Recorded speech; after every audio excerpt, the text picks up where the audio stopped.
Guys, ಇದು ಮಂಡಕ್ಕಿ ಉಸ್ಲಿ. ನನಗೆ ಮಂಡಕ್ಕಿ ಉಸ್ಲಿ ಅಂದರೆ ಸಖತ್ ಇಷ್ಟ. ಏನಿಲ್ಲ, ಸೇಮ್ ಚಿತ್ರಾನ್ನ ಮಾಡೋ ಥರನೇ ಮಾಡೋದು. ಮಂಡಕ್ಕಿನ ಸ್ವಲ್ಪ ಹೊತ್ತು ನೀರಲ್ಲಿ ನೆನೆಸಿ ಸೋಪ್ ಮಾಡಿ ಚೆನ್ನಾಗಿ ಹಿಂಡಿ ಚಿತ್ರಾನ್ನ ಹೆಂಗೆ ಒಗ್ಗರಣೆ ಹಾಕ್ತೀವಿ ಹಂಗೆ ಹಾಕಿದ್ರೆ ಮಂಡಕ್ಕಿ ಉಸ್ಲಿ ತುಂಬ ಚೆನ್ನಾಗಿರುತ್ತೆ. ನೀವೊಂದ್ಸರಿ ಟ್ರೈ ಮಾಡಿ. ಮಂಡಕ್ಕಿ ಉಸ್ಲಿ ತಿನ್ನೋಕ್ಕೆ ಮಾತ್ರ ತುಂಬ ನನಗಿಷ್ಟ, ತುಂಬ ಟೇಸ್ಟಿ ಕೂಡ.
ಎಸ್,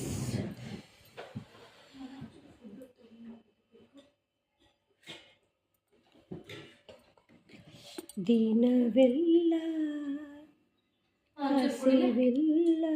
ಏನು ನನ್ನ ಫೋನ್ ಯಾಕೆ? ನಿನ್ನ ಫೋನನ್ನು ತಕ್ಕೋಬೋದಲ್ಲ.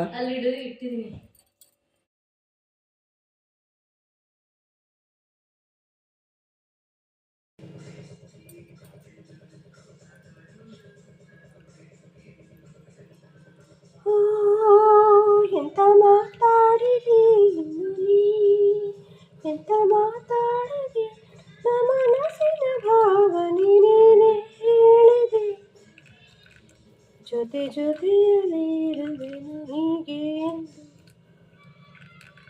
ಮ್ಯೂಸಿಕ್ ಹಾಕಿದ್ನಾ ಅದ್ರ ಜೊತೆ ಆಡ್ತಾ ಇದ್ನಿ. ನೀರು ಹಾಕೋ ಅವಶ್ಯಕತೆ ಇಲ್ಲ ಇದಕ್ಕೆ, ಏಕೆಂದರೆ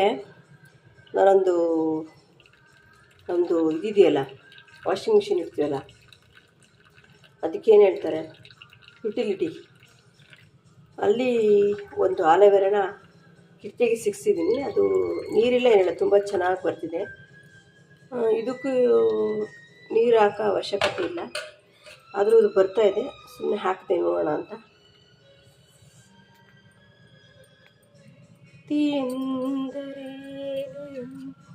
ಈಗ ಪ್ರೀತಿ ಎಂದರೇನು ಎಂದು ಈಗ.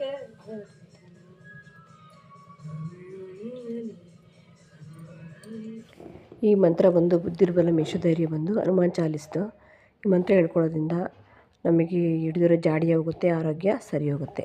ಇದನ್ನು ಹೇಳ್ಕೊಳ್ಳೋದ್ರಿಂದ ನಾನು ಕೂಡ ವಾಕ್ ಹೋಗ್ತಾಯಿದ್ದೀನಿ ಡೈಲಿ. ಇಲ್ಲೇ ನಮ್ಮನೆ ರೋಡಲ್ಲಿ ಅಷ್ಟೇ, ಪಾರ್ಕಿಗೆ ಏನು ಹೋಗ್ತಾಯಿಲ್ಲ.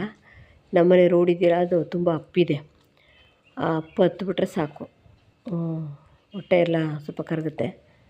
ಅಂದರೆ ನಾನೇನು ಕ್ಯಾಪ್ಚರ್ ಮಾಡೋಕ್ಕೆ ಹೋಗಲ್ಲ, ಎಲ್ಲವೂ ಕ್ಯಾಪ್ಚರ್ ಯಾರು ಮಾಡ್ಕೊಂಡು ಕೂತ್ಕೊತಾರೆ ಅಂತ. ನಿಜವಾಗ್ಲೂ ಹೇಳ್ಬೇಕಂದ್ರೆ ನನಗೆ ರಿಯಲ್ ಹೇಳ್ಬೇಕಂದ್ರೆ ಇಂಟ್ರೆಸ್ಟೇ ಇಲ್ಲ ಏನು ಮಾಡೋಕ್ಕೂ. ಯಾಕಂದ್ರೆ ನನಗೆ ಹೆಲ್ತೇ ಸರಿ ಇಲ್ಲ. ಮೇಯ್ನು ನಾವು ಸರಿಯಾಗಿದ್ದು, ನಾವು ಫಿಟ್ಟಾಗಿದ್ದಾಗ ಏನಾದರೂ ಒಂದು ಮಾಡೋಕ್ಕೆ ಇಂಟ್ರೆಸ್ಟ್ ಇರುತ್ತೆ. ಮನೆ ಕೆಲಸನೇ ನನಗೆ ನೆಟ್ಟಗೆ ಮಾಡ್ಕೊಳ್ಳೋಕ್ಕೆ ಆಗ್ತಾಯಿಲ್ಲ. ಕಾಲಂತೂ ತುಂಬಾ ಪೇನು, ಜಾಸ್ತಿ ಹೊತ್ತು ನಿಂತ್ಕೊಳ್ಳೋಕ್ಕಾಗಲ್ಲ, ಜಾಸ್ತಿ ಹೊತ್ತು ಕೂತ್ಕೊಳ್ಳೋಕ್ಕಾಗಲ್ಲ, ಕೆಲಸನೇ ಮಾಡೋಕ್ಕಾಗ್ತಿಲ್ಲ. ಅದಕ್ಕೆ ನಾಳೆ ನಾನು ಹಾಸ್ಪಿಟ್ಲಿಗೆ ಹೋಗೋಣ ಅಂತ ಇದ್ದೀನಿ.